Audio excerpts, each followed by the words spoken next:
محمد بوهلال، كاتب وصحفي مهني، مدير جريدة صدى فاس الجهوية، عضو المكتب النقابي للصحافة المغربية، وكذلك عضو اللجنة الجهوية للمجلس الوطني لحقوق الإنسان، ونائب عن ورثة المرحوم الطيب بوهلال الذي يملك جنان بوهلال. يعني في الأسبوع الفائت استدعانا السيد قائد منطقة جنانات واخبرنا ان جنان بوهلال كله كامل اللي تتبلغ مساحه ديالو حوالي 7000 متر مربع انه سيعرف اعاده للهيكله، فهمتيني، وانه سيقام فيه سوق للخضر ومحطه للتاكسيات وملعبان رياضيان.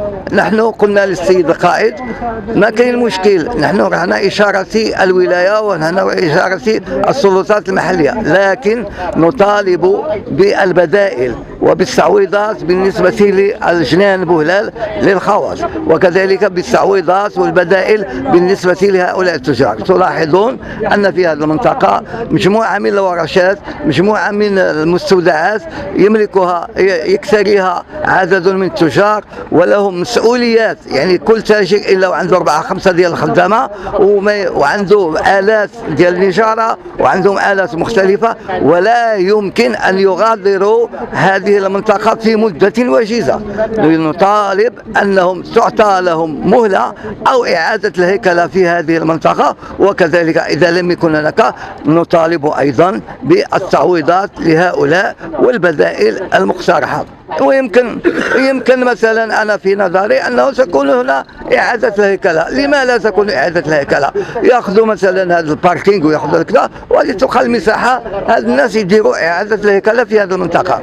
مرة أخرى أهنئ السيد معاذ الجامعي والي جهة فاس مكناس على تعيينه من طرف صاحب الجلالة الملك المعظم محمد السادس نصر الله، ونتمنى له التوفيق. ونحن رهنا إشارة السلطات المحلية ورهنا إشارة تطبيق القانون، لكن لا يمكن أن نتشرد ولا يمكن أن نسمح فيما في أملاكنا. الله يستر عليكم، حنا بغينا التعويض. فهمتي هادشي القرار عندنا مع القرار، ولكن بغينا الاصلاح وهادشي جا استعجالي. الله يجازيكم بخير، خصو يكون الحل والوقت بالنسبه للمده وبالنسبه للاصلاح بالنسبه لنا العمال، وعندي انا اسره، عندي المحل خدام على اسره. الله يجازيكم بخير. ما يمكنناش نشردوا هكاك، وعندنا التزامات وعندنا بزاف ديال الامور ما راكم بالنسبه للسلطات راه عارفاها.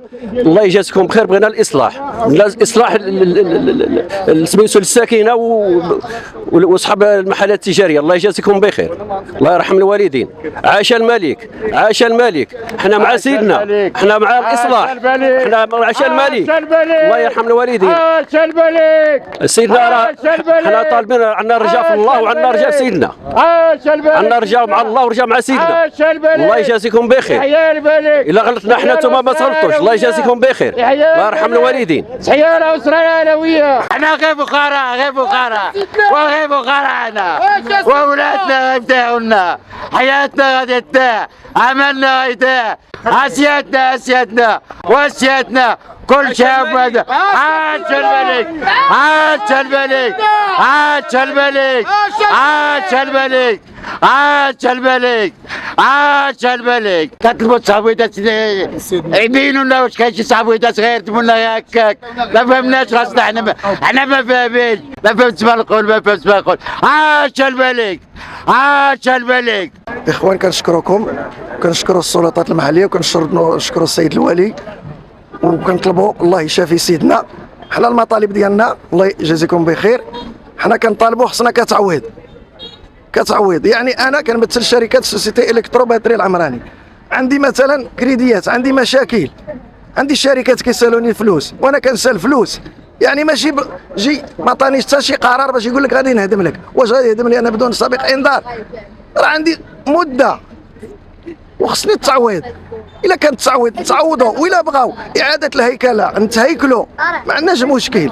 وعندي عمال انا منذ 2001 أنا عندي 3 العمال، عندي 3 العمال ومديكلارين ب3 ولا سينيسيس ديالهم، المسائل ديالهم مضبوطه. قال لك الهدم، كنقولوا له عطينا شي تقرير كيقول لك لا الهدم. مشروع ملكي، وحاشا واش سيدنا يضيعنا؟ حنا سيدنا ما يضيعناش، حاشا. واش حنا وليداتو، حنا الشعب المغربي مثلا، واش انا الا احتاجتني الدوله انا نمشي بنفسي وبمالي وبولادي. وعاش الملك.